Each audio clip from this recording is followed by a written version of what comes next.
All right, welcome back to another episode of the Sea Level Podcast. On today's show, we have a first-time guest. We have a Mariners MLB draft recap with Oliver Boctor of Over Slot. Oliver, thanks for coming on. How you doing today? Thanks for having me. I'm doing, pretty good. The draft is pretty tiring as a whole. It's a real flurry for like 72 hours, like 3, 4 days. But, like this is the first time Overslots had like a real draft going on as a part of the site, and it was really fun. So, yeah. Yeah, you guys did a great job with all the pre-draft coverage and all that stuff, and very, very helpful. Let's start with this draft as a whole. I feel like I was very focused on like what I thought were some Mariners types kind of going into this thing, like the Ben Blairs and like maybe the Taylor Rabes of the world. Um, and then they very much did a lot of things that I wouldn't have expected from them. Were you surprised about the direction that they went overall with the draft?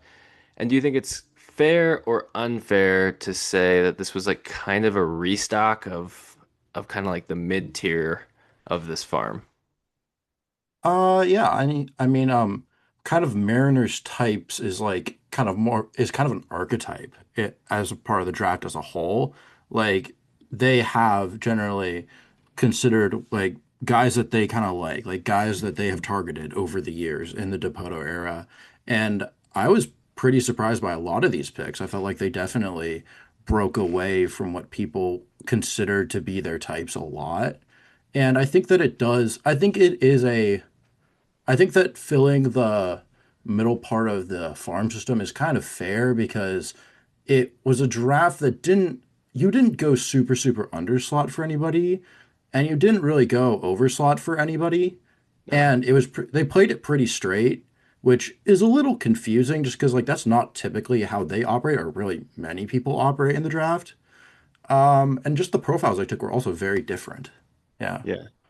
No, I totally agree. Can you explain a little bit about like how NIL kind of like impacted this thing as a whole? Yeah, so I guess like the best way to frame it is that now we're in an era of 20 round drafts, and while the bonus pool goes up every year, it's also fair to note that like the minor leagues as a whole is like, it's it's not always the greatest environment, and you do not get paid a whole lot. It's been remedied a little bit recently, but you do not get paid. There's really not generally a lot of crowds, not a lot of excitement. It's all about development, right? And like I think that college baseball, if you're just playing it day to day, is a little more exciting, Hmm. on that aspect. And I think that additionally, you are having schools that are investing just more and more into NIL for baseball. And I think that if you are like an older player, like it gets, I think that there's two sides of the NIL thing, which is the older players in later rounds and the middle round kind of high schoolers. And Hmm. I think those are two very complicated stories because if you are a older guy and you could get 80K in the draft, right? Why would you do that when you could just go and get like, I don't know, 70K to play at like South Carolina, right? And then try again next year, right? Yep. It becomes pretty tempting. And then with NIL for younger players, it becomes tough because I think something that Joe Doyle, my boss, friend, has talked about that's kind of true is that in this day and age, like the high school that signs for 800K, like 500 to 800K, is kind of dead. There's not a whole lot of those guys anymore. Like Yeah. at that point, if you're not offering like seven figures to a lot of these guys, especially if they have like power four commitments, they're just not going to sign. Yeah.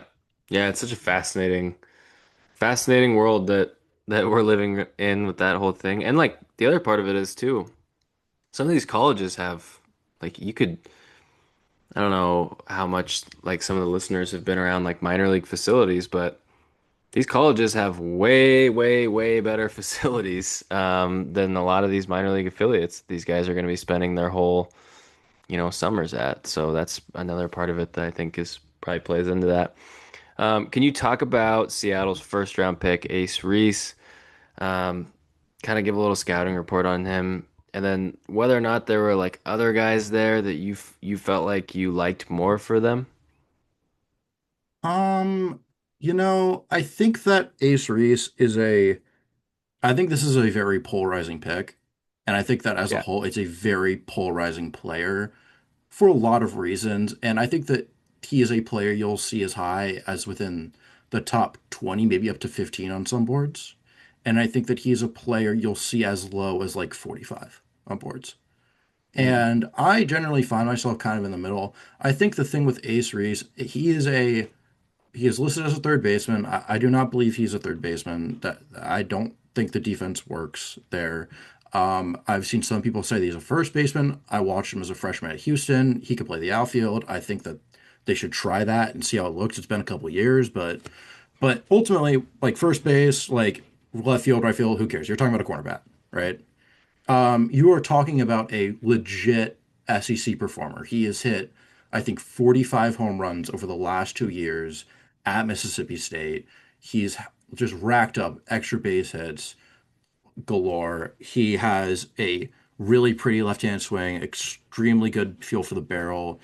And this year he really showed that like he can take it to another gear with hitting the ball really hard and just like really spraying hard hit balls all across the field.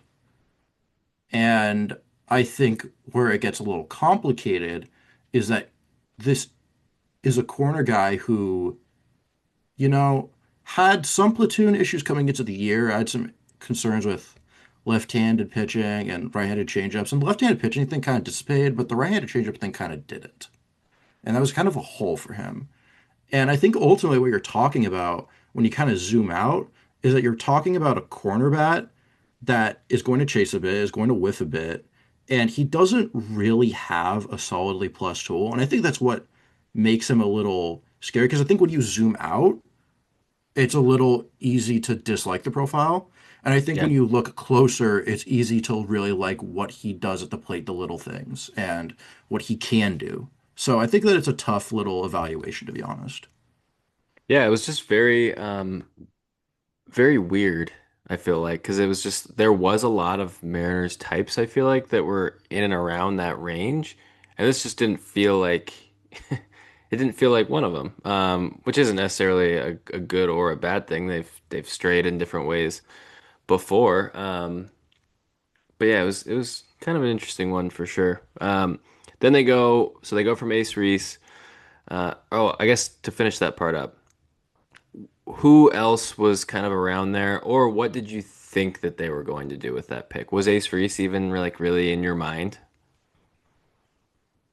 No, I think he was a surprise to a lot of people. I think he was a surprise to the Mariners, because Really? I think Hmm. that they didn't expect him to get there. Oh, And I think that that kind of made their draft strategy go a little out of whack. And I think that a common thing you're going to see across the board,